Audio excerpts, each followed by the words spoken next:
Hi again everyone, it's Neil from Big Science with another experiment for you to try at home. This is a lemon fire extinguisher. So for this experiment there's quite a lot of stuff. You are going to need a lemon, a knife to cut your lemon, a glass, some baking powder or bicarbonate of soda, and a spoon.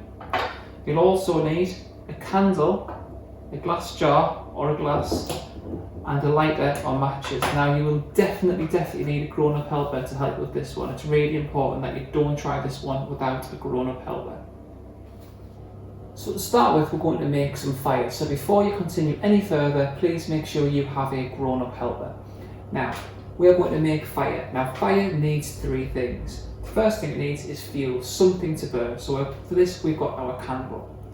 Then it needs something to start the fire with. This is heat or energy. So I've got a lighter, but you can use matches.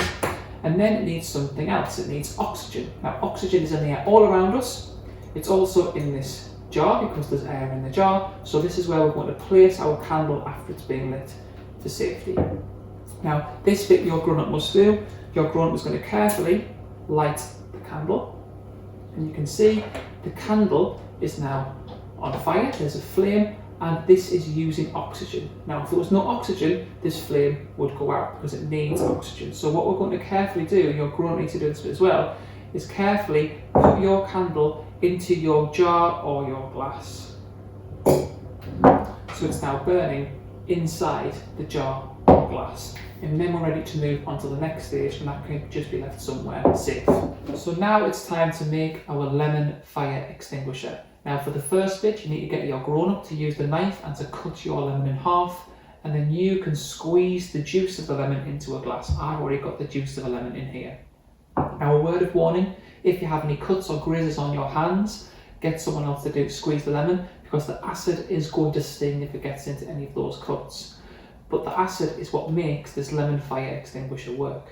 Now, this in here, baking powder or bicarbonate of soda, is another type of chemical called an alkali. It's called sodium hydrogen carbonate.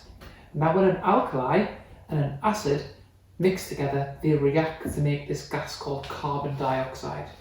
And it's the carbon dioxide that's going to put out our fire. So when we put some of the alkali in with the acid here, and we give it a stir, you'll see it fizz. Lots of little bubbles will appear. All those little bubbles are full of carbon dioxide. Now, the carbon dioxide should stay in the gas. It will fizz quite close to the top.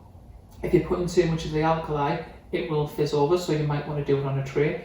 But carbon dioxide is heavier than air, so it should stay in the glass. And then we can take our fire, which is burning oxygen. Remember, it needs oxygen all the time, and we can pour the carbon dioxide onto the fire, which will take away the oxygen, and it should put out the fire. So here we go. I'm going to take some of the alkali, put it in, and it should start to fizz. So all this fizzing is, remember, it's all carbon dioxide that's being made when the acid and the alkali react with each other. So it's loads of fizzing. All those tiny bubbles are full of carbon dioxide. Now, so this has now been going for about 30 seconds. So it's now full of carbon dioxide. The fizzing's slowed down a little bit, so it's going to be easy to get pour. So hopefully now this will work. If I put the candle there, get my carbon dioxide and pour it on, the candle has gone out. When you blow your birthday candles out, you're doing a similar thing. So when you get your birthday cake with the candles, they are on fire, they are using the oxygen up that's in the room, and then you use the carbon dioxide in your lungs to blow on the candles and to starve the flame of oxygen so they go out. All we've done today with our lemon extinguisher is we used a chemical reaction. We used an acid and an alkali, made them react together to make the carbon dioxide, which again starved the fire of oxygen to make it go out. Now, if you do try this at home, remember we always love to see any photos or videos, so please send them across to us. And if you like what you've seen today, please go to our YouTube channel, which is Big Science UK. And thank you very much again. See you next time. Bye.